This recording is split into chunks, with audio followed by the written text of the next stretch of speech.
Hi, everyone. Welcome back to our show. Today, we have not one, but two guests, two experts in the field of workforce management. Today, with me, Mark Gill, Solution Sales Executive at NICE, and Doug Charles, WFM Leader Administrator at PayPal.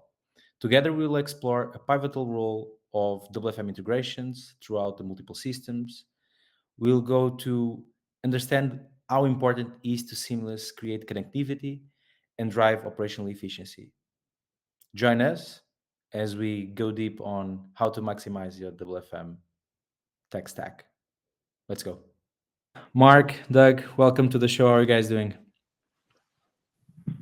Yeah, Doing great. good. Thanks. Yeah, thanks for Friday. having us. Yeah. Yeah, it's the best day of the week to record. I have to say, it's always good when we are ramping up the week. So it's been a while. We've been trying to get this schedule for a while, but thank you for making the day. As you guys listen in the intro, so today we'll be talking about connections, integrations, how seamless and important that is, and the impact it can has in workforce management. And we have two persons that will kind of walk us through a journey of the examples they have. But before any further ado, just for context, so Mark, Doug, maybe Mark, I will start with you. Do you mind just briefly introduce yourself? Yeah, sure. Thanks for having me, Andre. Let's see. I think I'm with the vendor now, so I work for NICE in a role where I'm a solutions specialist on the workforce management platform. Everything we sell from WFM. I've taken the journey from probably all different roles, everything from an agent to a supervisor to a WFM analyst to a reporting analyst to a manager and so forth, and found my way somehow on the other side of things. But I've been with NICE about 10 years.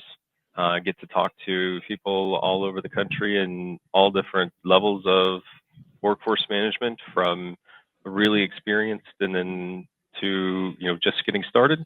I love this. I love this opportunity. How to have these types of conversations. I get to occasionally go to things like SWPP and interactions and get to hear from the experts in the field like Doug that have their hands on it every day. So always a learning experience for me.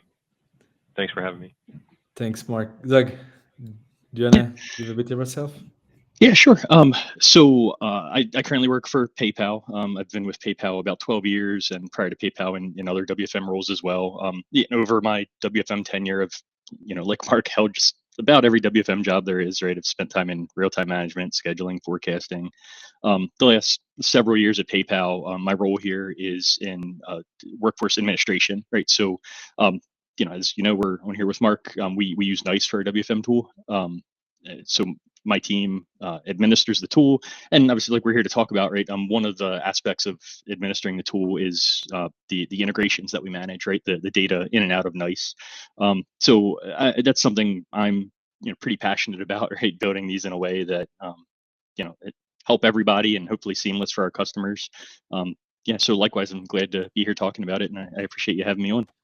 Thank you so much. So, without any further ado, so the topic is simple integrations and the power those have and how critical those are, especially in this current landscape. Maybe Mark, I would start with you just because you are in a better role, maybe to give us kind of the kickoff on this.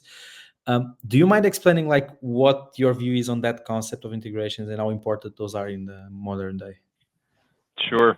The workforce management really has been traditionally connect, if you can, connect the ACD and get some interval data every few minutes, and ideally you can get a feed that also gives the real-time states of agents. So what are they doing versus what they're scheduled to be doing? Those are sort of really the two major components of integrations. Although that's certainly broadened. I would say the integrations with HRM systems.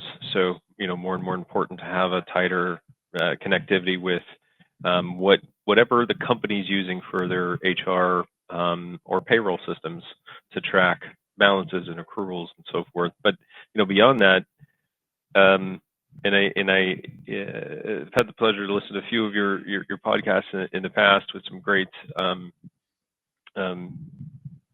speakers that you had. I remember Nathan talking earlier in the year, how we're seeing a much bigger trend of going into the back office. Um, type of integrations. So really thinking back office is a world that WFM has been aware of for a long time, but connecting to has been a really sort of a frontier almost every time, because back office solutions don't tend to have really the sort of same structure as we're used to in the traditional ACDs. So, when I say back office, I'm thinking, and I talk to clients all the time, from, a CRM solution, certainly Salesforce and Dynamics and others out there, all the way down to ITSM solutions, right? So they're tracking tickets, incidents, requests, cases. That's those are all core data points for what most of the, and I'll call it's called front office, back office, mid office, whatever you want to call it. I'm sure we'll get into some of the different pieces there, but they're all data sources that WFM can make use of and have become much more important in the conversations with my clients lately. And then I'll add on one last thing is sort of the delta between what has traditionally been on-prem data sources, so where you have ACD sitting in a premise or a data center, and then cloud data sources, and they both present some interesting challenges that WFMs have to contend with on a more technical side. Thanks for that. And with that being said, so let me now speak with Doug on how PayPal utilizes and leverages these integrations, because you have a global workforce, so I'm assuming this plays a pivotal role. Absolutely. And like Mark said, right? I mean, obviously for any WFM tool, I mean, the ACD integration, getting your queue history and your real-time agent state data, I mean, those are table stakes, right? Like, I mean, you have to be able to do that for the various tasks that are being delivered. So obviously NICE has been a great partner, and like those things have been super easy to set up. Really, even more than those, we rely on the flexibility that NICE has given us. And for context, we've been in NICE WFM for about 4 years. So, in the span of time, right? I mean, there are some NICE customers who have been using the tool much, much longer, right? But as we looked at what integrations we needed to build and looked at NICE, they've really been a great partner and really give us lots of options in terms of API availability, even flat file imports. So in addition to the ACD stuff, I mean, what's really critical for us is agent movement, right? I mean, at PayPal, we have over 6,000 WFM managed agents at the moment, which again, within NICE, I mean, there's like varying degrees of size of customers, right? 6,000 is probably right in the middle, but it's a lot of agents that we couldn't possibly, keep their agent data updated manually, right? That would require a lot of human intervention. Over 7,000 CTs, 131 management units, right? All of that data, all of the configuration, NICE gives us API calls where we can map it to other data sources and not touch that stuff manually, right? I mean, that eliminates a human needing to do those things all day long. Like Mark touched on, the integrations with the HR tools, right? I mean, at PayPal, we have a couple of different HR tools. Integrating, connecting the usage of time off usage, right? But the teammate can enter something in NICE and it can feed to, our time tracking tool or our HR tool. We can get balances back, right? Those are all things that we don't want a human. We don't want a teammate to have to enter their time in 3 different places, right? I mean, we have these tools, we have the technology. We want to reduce human touches wherever we can. So certainly the ACDs are important, but all these other things that NICE makes available to us that we've been able to take advantage of are really critical for us. And really, even to, again, speaking of the flexibility that NICE gives us around the back office, right? So our largest ACD is Genesis, right? And Genesis as a task delivery system is able to consume a lot of that back office data. So we are already consuming ACD data from Genesis. But NICE also is really flexible in that any data feed, any of our flows that we're not able to get into Genesis right away, NICE has lots of great out-of-the-box integrations. But then also it can just accept an XML file, right? So if we have a data flow where there's just no other way to get the data in, as long as we have a reporting team who can turn that into an XML file for us, right? It doesn't really matter what the task delivery system is. We can get that data consumed. So, as a customer, we've just been really, satisfied with the flexibility NICE has been able to give us. So let me just take what you just said, and I think you said something that is quite important, which is not only the ACD data, but all the other information helps building a picture that then enables whoever is managing on the day-to-day operations to make better decisions. In the end of the day, that's kind of the pivotal role of what workforce manager is all about, is really making sure that you can enable those decisions. And maybe taking that into real world examples. And I'm assuming, Mark, at Nice, you guys offer different integrations, different solutions for, like you mentioned about back office, front office, and whatever in between exists. Do you want to elaborate a bit on what those examples could be and the impact it has on kind of maximizing operational efficiency? Yeah, you bet. So, thinking about, as Doug put it, table stakes. So you've got both WFM teams and operational teams relying upon the data that's coming not only from the ACD, but coming out of WFM. So they're making decisions around, um, you know, are schedules efficient enough? Are they meeting the customer demand, the predicted customer demand, and all that's coming from the historical data being fed in by the ACD. But in the front office, they're looking at these things oftentimes, hour by hour, interval by interval, like that level of data that you can get out of the traditional systems and much more real time, because customer demand ebbs and flows and changes pretty quickly in that world. Whereas in the back office, some of the things that we've seen, think more like as tickets come in, cases come in, there's usually an SLA associated with those that aren't immediate, right? You send in a ticket about your, I think about like in the insurance industry, right? You've got sort of a first notice of loss. Like as ideally as I would like to have all of that claim handled within the hour, it's not going to happen, right? So there's a whole steps of processes that goes through, and I think my point there is that thinking about the back office level of data and type of data that exists in those systems, it's pretty complex. There's oftentimes multiple steps, especially if like you submit an email, it gets turned into a case, then someone picks it up and touches it, and it's got to go to another department, and someone else puts their hand on it and works through, whatever it's like could be arbitration or thinking about the claim process. So the point there is that all these sort of different levels of data, what do we need in WFM? Well, we need to understand the not entirely the widget, but each task in and of itself.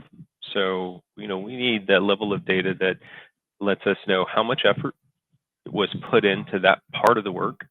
And while we understand that there are people in operations that are concerned about how many pieces of work are in inventory, how many cases do I have sitting out there, how many claims are sitting in a bucket, and how are they aging, that's all important to look at.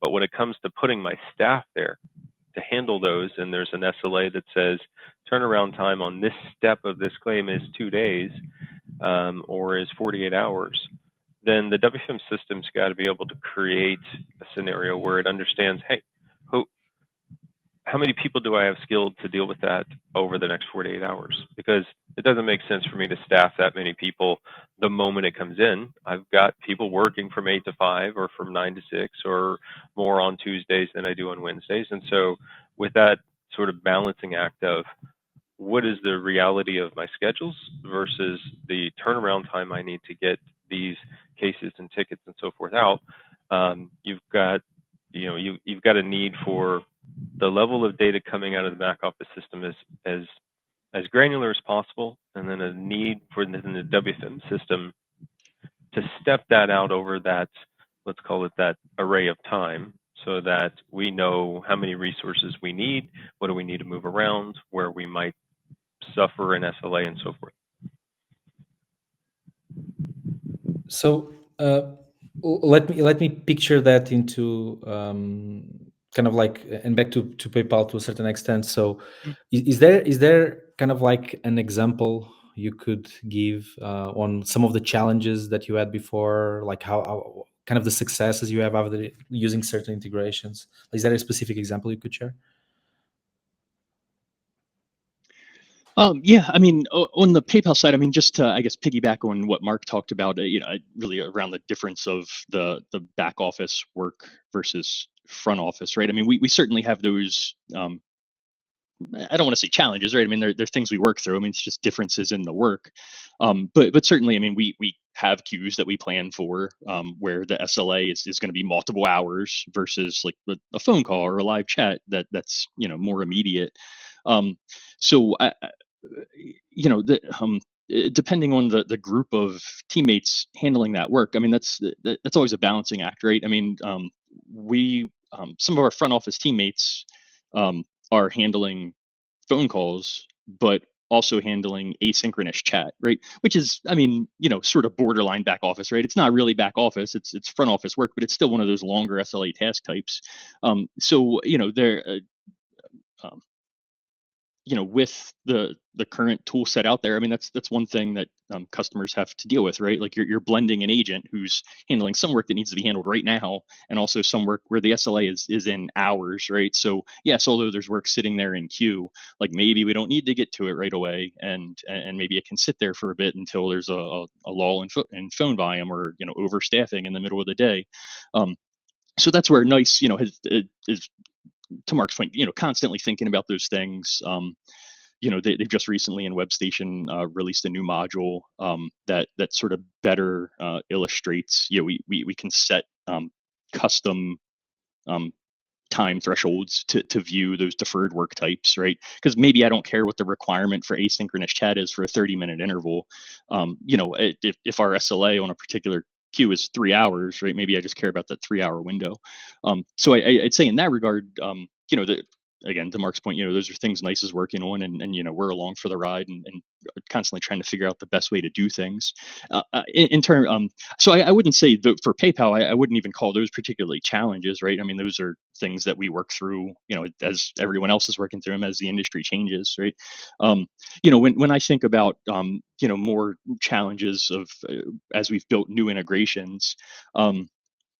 The ones that are more challenging are the ones that I'm most proud of, right? Like the ones that are easy to solve aren't as big of a deal, and lots of customers can do those. I'm more proud of the ones that NICE sort of has all the pieces there for us, and we've needed to figure out how to put those pieces together in a way that that makes it seamless for our customers. So I mean, just maybe a couple quick examples of those without I could spend an I hour was just going on to ask for those. that. Yeah. So I mean, so Mark and I both mentioned, right? NICE can get balance data back from HR tools, right? Like how many for John Smith, how many PTO hours does he have available left in his personal PTO balance, right?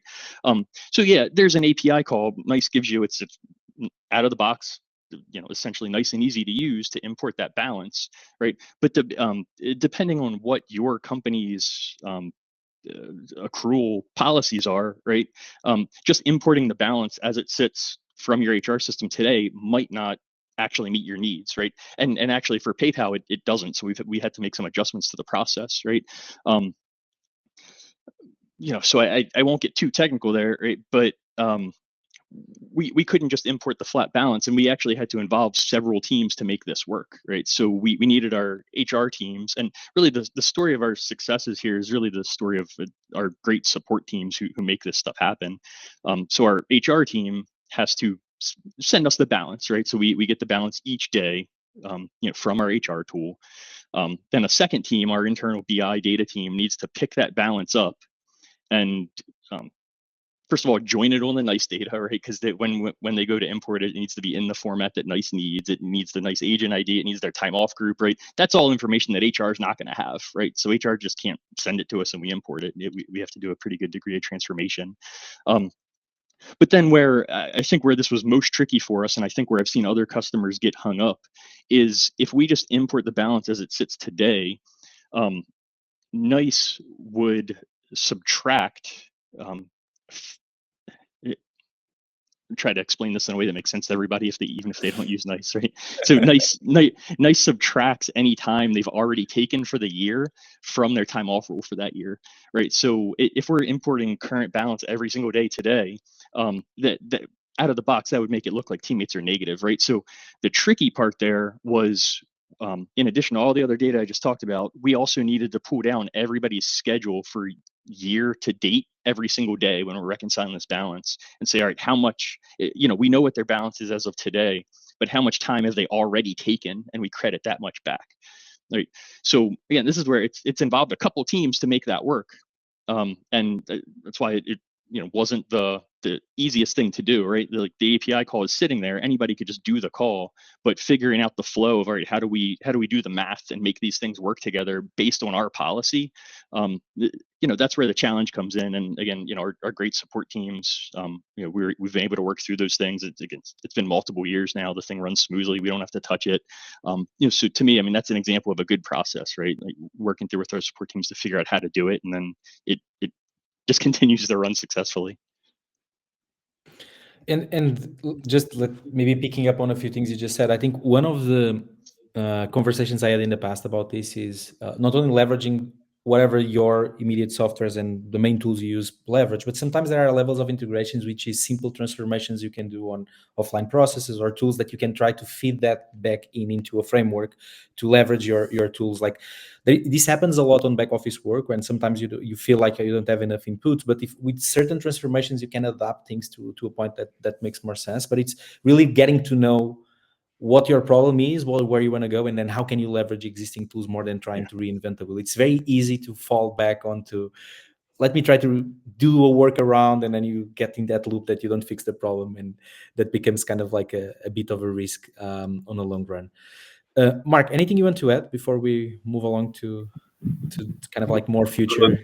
Doug articulated one of the challenges well. I could say this, that like we are building more standard integrations, if you will, with different HR systems and so forth. And I think as everybody uses their HR system a little different, and so just as Doug sort of articulated, like the complexity in which they count time, accrue time, allow operationally time. I mean, there's lots of complexities there, and there's no perfect standard out there to sort of that everybody measures against.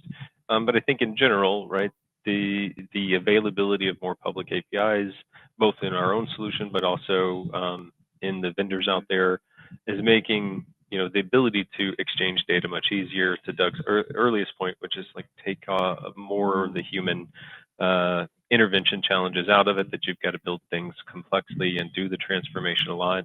So we're seeing more and more of that, I would say, really in the last 2 years, that makes this much more seamless, much more automation behind it. But still lots to build towards, lots to grow. Agree. So let's look into the future then. And this is an open question. I will let each of you start in the way that you feel more into it. So loads of discussions about what future holds, specifically about trends that are in the place. There is loads of automation, AI, loads of different integrations that can happen on those on that space. I would love to open for you to provide kind of like, how do you see this evolving, either from what will be available in the future from a software and SaaS perspective, or even on how do you see that the existing problems will evolve with the new technologies? Like, what are the trends or innovations you expect to see or will you wish to see in this space in the future? Mark, Doug, feel free to jump in. Yeah, I've got a bunch of ideas here and things that I think. Go for it. So I think there's an interesting one that and this is not just to sort of use NICE as an example, but it was just recently released at our interactions, where the perception here is with the these cloud platform type of ACDs out there that can handle, as Doug mentioned, like Genesis does to some degree, which is they're handling front office, back office. They're sort of all like delivering it to the team members, to the agents, and that type of work is evolving, right?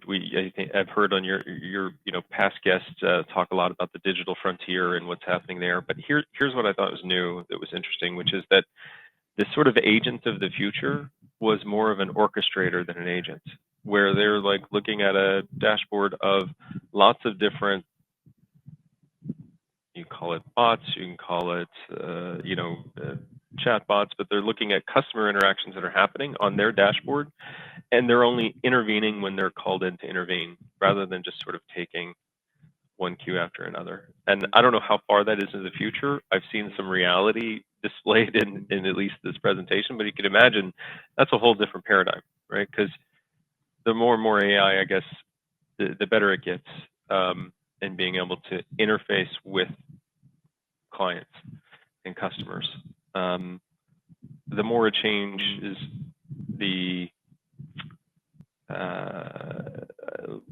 what do you call it, the skill set of the agent themselves. And I've heard balance both ways. I've heard it talked about, well, there are automation capabilities now that can bring to the surface lots of different questions in real time and answers in real time to the agent, which makes maybe it's the skill set not as complicated. But if you're moving more to an orchestrator who's looking at chats going on and emails going on and all these different customer interactions, and they're really only intervening in the scenario where they need to, where they're called to, I think it's a different take on than just sitting on the other end of a queue, and that Into what you said, Mark, sorry to interrupt. I think even that complexity on the skill sets is kind of changing the balance on how you look at metrics, because there are certain metrics you are used at a certain trend, but as you automate more, so not traditional, what happens, you leave the things that are more complex.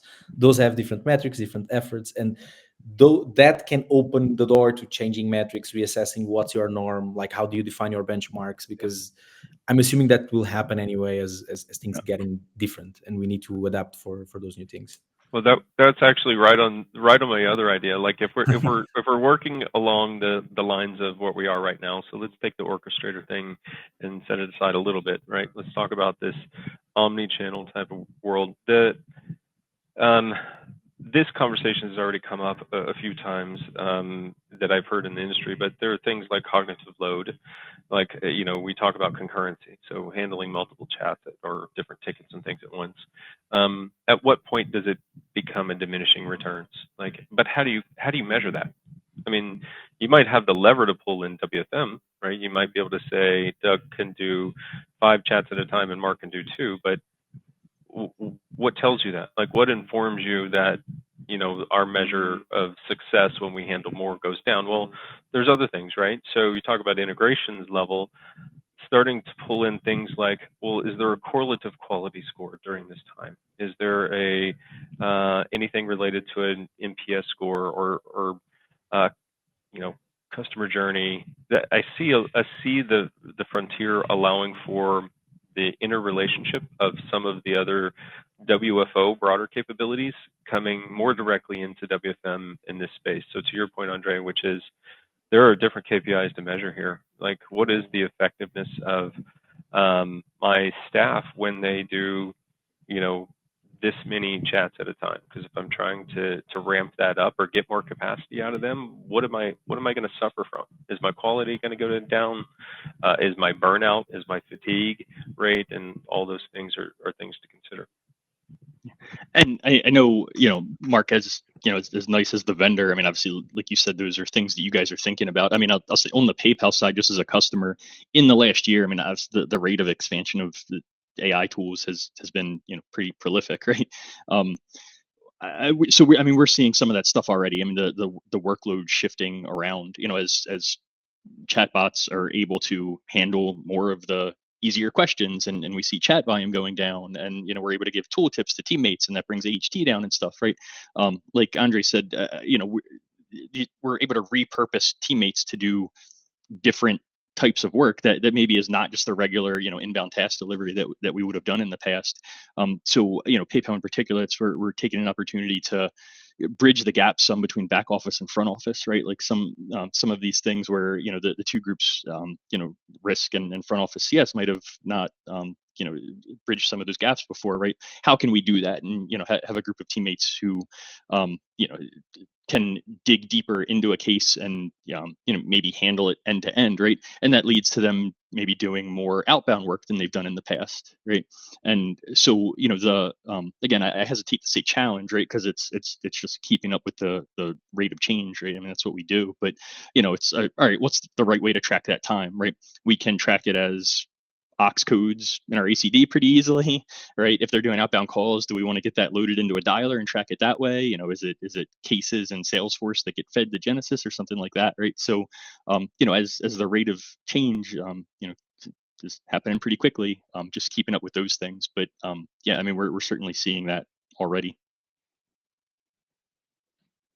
It makes sense, and I think this conversation about the future leads to one of the segues I want to do, which is, as we think about the future, this leads to kind of a strategic decision on how do we want to either implement WFM, optimize WFM, like how does that new way of looking into things through automation, AI, whatever it is, or whatever new services, how does those interconnect, and how do we have a strategy and a plan?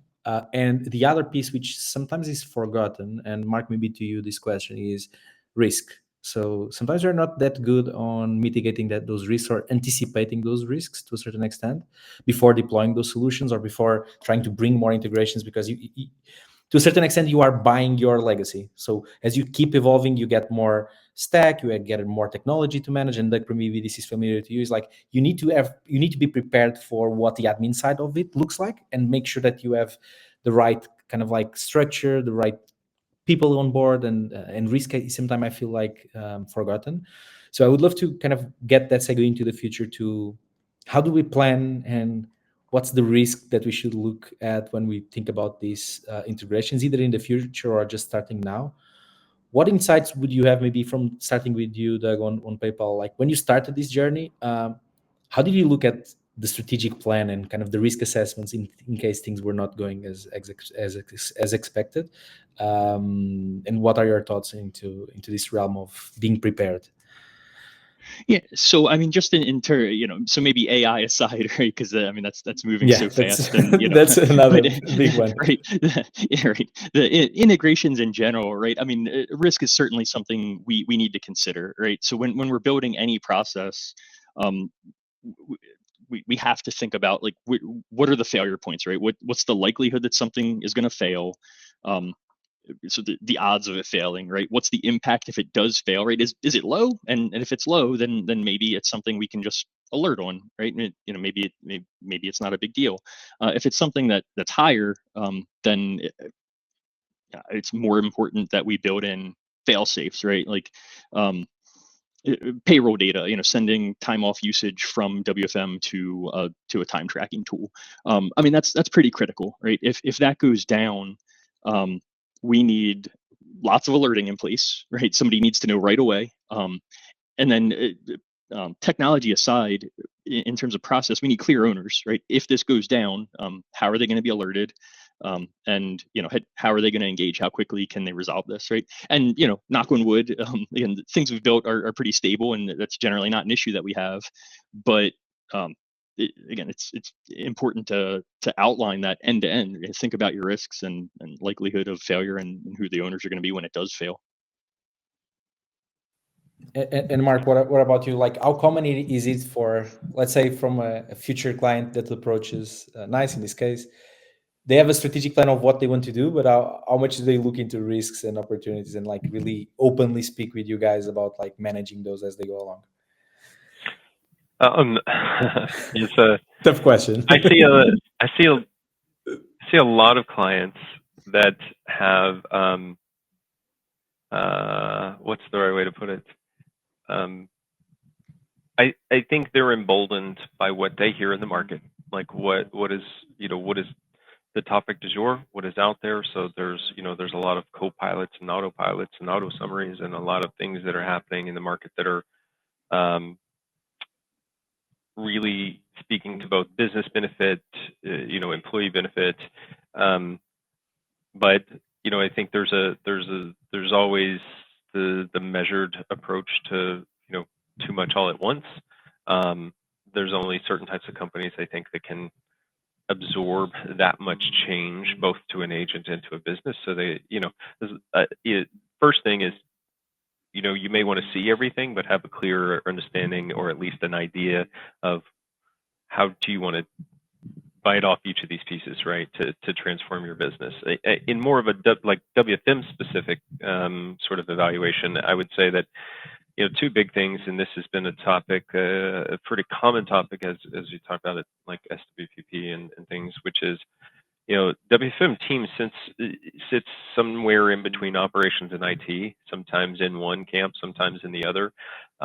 Ideally, they're sort of sitting in between. But the point there is, this sort of disconnect that you have with your telephony part of IT. So making decisions around where customers are going to end their journey or begin their journey, especially if you think about the advent, like Doug mentioned, like if you're doing more bots or new IVR capabilities. Those are all things, one, as a WFM team, you'd really like to know about, because, while we don't necessarily in the WFM world track containment, we do track the volumes that are coming through. So is there an expectation of change? Is there, if we enable this type of bot on this part of our website, is it going to drive more containment, and are we going to see less volume here, or is it going to wound up being over another place? So I'd say the relationship that you have, keep in mind that there are, there's a broader strategy. It's not just, we're only content with the volume we're expecting. We need to put our hands in and have conversations with other parts of the business that certainly can have an influence on where we need to put our resources. So that's what I think about, AI. I don't. That's a whole nother. I would say this. One comment on AI as it pertains to WFM. Thinking about the old WFM guy myself, and then talking to lots of different WFM teams, every year, which is the one thing that never changes is WFM always gets asked either what happened or what's going to happen, right? Like, what the heck happened yesterday, or what is going to happen tomorrow? And I think there's a place for AI to take that role up pretty easily. We see the conversational parts that are coming out as part of some of the different parts of the WFO tool. Being able to ask a question of your WFM, does it, what happened yesterday at this time? That might have a complicated answer, right? You could say, why did we miss service level yesterday? It could be from, what was our adherence? What was our volume? What was our predicted volume? What was our shrink? What was the staffing? Did more volume come in? There's so many things that could answer that question. AI should be able to look at those different data points and help you curate the possibilities of that. The same for in the future, right? So whether it's AI in forecasting or AI in better staffing with schedules, I think there's where to look is where AI can come to the forefront in the workforce management world. Thank you for adding that. And just to kind of like wrap a bit on what you just said, and I think it's clear the importance of these integrations and how much it can enable. Maybe an open question about, like, one of the things we normally say is, like, how do we measure success of those things? Like, is there any particular KPI where any of you have, like, okay, this is where this may be the first KPI where you should look into in terms of measuring success? Of course, it depends on the integrations, but like, what would traditionally be the KPIs you would monitor for success? Maybe Mark from your hand, and Doug from your personal experience. Well, I imagine ours would be somewhat similar. I mean, but from my side is, watching customers, their number one thing is time and budget. That never changes. But I think maybe even before that is, what is the anticipated effectiveness? So when you're a company who's thinking about, workforce team, I saw this coming out of COVID a lot. Other parts of the operation. So let's say you're a hospital or healthcare company, and you're looking at the contact center, and they have all these great metrics and all these integrations, and they're able to predict all these things. And then you sort of look at the mid office, or you might have nurses working and now taking telephone calls at clinics, and they want to be able to have that same kind of predictability, or at least some level of it. So now you got to look at, what is the effectiveness of doing that? If we could actually bring them into the platform and get some good insights of how could they help out? How's that going to impact our end client? Those types of things. That's the added benefit. That's the big benefit. Does it have a payoff in the end? And then that will temper what you're willing to deal with in your, the cost of it, the time it takes to do it, and when do you need it by. So And like Mark said, I mean, I would really just echo that and maybe say it a different way too, right? I mean, the first thing we're going to look at is return on investment. What are the hours we're going to save by automating something, right?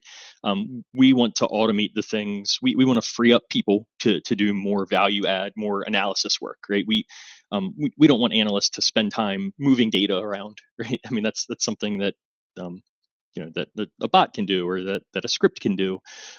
So yeah, anything that where the return on investment is there, we want to do, right? Conversely, if, for better or for worse, my team has a report that we run every month that takes 5 minutes a month to run, right? In 2024, it seems silly to be running a report manually, but it's super quick, and in order for somebody to automate it, it might take them 16 hours, right? Maybe 2 full days. Not a huge dev effort, but it's also 5 minutes a month for us to do, right? It would take a while to pay for itself. So that one's low hanging fruit. When everyone's very busy, I mean, that's not one that's going to be high on the list to to automate, right? But just going back to risk for a moment, the other thing that really has weighed heavier in recent years is, maybe there are some things where the ROI is not there, but is it going to reduce risk for us, right? Humans, we talked about cognitive load, right? Humans can make mistakes. So maybe there are processes where there's not a lot of hour savings by taking the human out of the equation, but if it's going to reduce the risk of error and save us from any risk possibility, then that would be another case to automate it, right? Yeah, makes sense. So we are getting to the end of the episode. So before we finish, we'd love to have your final thoughts. Any recommendations to anyone starting in this journey of starting to get things integrated, or just revamping their tech stack and making sure that the integrations are kind of a priority from the beginning?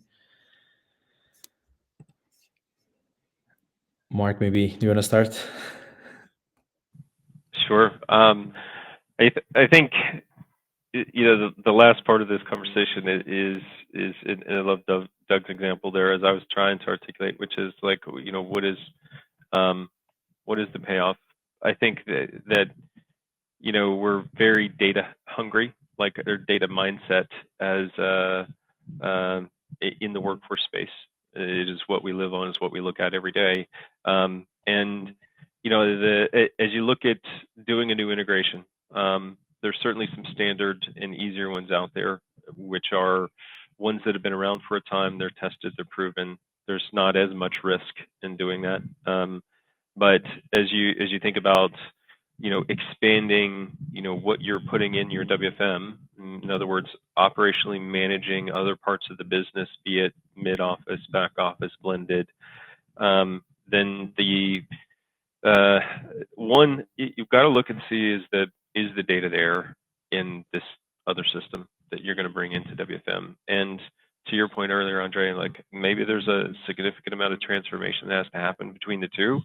Try to understand as much of that as possible as you can before you ever even start, because what you might think is a simple API call might turn into a whole bunch of extract here, put it in a database, transform it there, and then load it back in. So I know you use that as a as a cliche, but the level of effort might be more than you think. So that's just the cautionary part.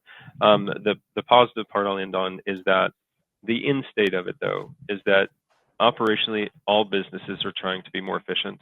They're trying to do more with the agents without impacting their lives negatively, which means they've got to have the balancing act between I want to be able to give you, as Doug put earlier, phone calls and asynchronous chat without you going crazy and pulling your hair out and leaving, right, within a day, which means the integration itself, the payoff itself. Yes, it's going to help the business, but we got to do it in a way that's going to make sure and account for what the employee experience is. So. And again, I would echo a lot of what you just said, right? I mean, the value of integrations is super high, right? I mean, it's things we want to do to save people time and deploy them on more value add things, right? But you have to think about the data availability again, like you said, Mark. Think about the risk involved and make sure you can mitigate any possible risk. But I know I said it earlier. In the episode, but for me, one of the really big things is the support teams that you're going to be engaging with. I think it's really important to build those relationships on the people you're going to rely on. Because in a lot of WFM organizations, right, you don't necessarily always have your reporting person or your API person, or usually not your HR people, right? These are all different teams. But it's sort of, we want to build it. It's going to take that village, right? So, I'm fortunate the teams I work with here. I mean, we've worked together for years. We've built those relationships, and when we want to do something new, like we've got this stuff down at this point, right? And we can just kind of, jump in. Again, it always has to be prioritized, right? Everybody's busy. We need to look at what the ROI is and where it fits on roadmaps. But the human element of the folks you're working with is really critical for what I do. If you allow me to add, the only thing I would compliment on is it's normally a good opportunity to simplify.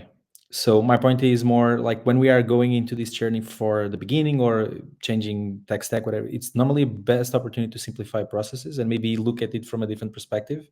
And those extra steps that you do it just because it was the way you had the legacy systems or whatever it is, maybe you can make it better and leverage some efficiencies down the line just because you are looking at the process from a different pair of lens, and leverage your partner, whoever is integrating with you, because they have experience that they can guide you through that process. That would be kind of my final remark. And thank you so much for your valuable insights as well, Mark and Doug. Absolutely. Oh, thanks for having us. It was lovely having you. Thank you so much for joining us today, and speak to you soon. Thank you.